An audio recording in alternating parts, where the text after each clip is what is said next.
Today I'm going to show you how to make Google Calendar public, step by step, on your computer. This is a simple process, but it's important to understand what it does before you turn it on. Making a calendar public means other people may be able to view it, depending on the permissions you choose. That can be useful if you want to share a work schedule, an event calendar, or a public-facing availability calendar. If this tutorial helps you out, make sure to hit the like button and subscribe for more quick tech guides just like this.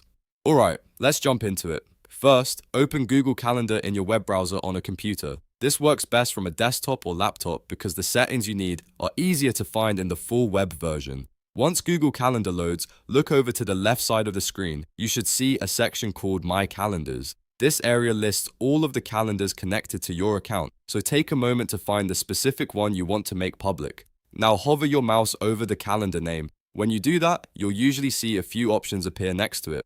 Look for the 3 vertical dots, which are the Options menu. Click those 3 dots, then choose Settings and Sharing from the menu. This will open the full settings page for that calendar, where you can control who can see it and what they can access. On the settings page, you'll want to scroll through the menu on the left side or look in the middle section for access permissions for events. This is the part of Google Calendar where public visibility settings are managed. Once you find it, look for the checkbox that says Make Available to Public. Check that box to enable public access for the calendar. As soon as you select that option, Google will usually show a warning pop-up message. This is an important step because it reminds you that making a calendar public means the calendar may be visible to others. Read the warning carefully, then click OK if you're sure you want to continue.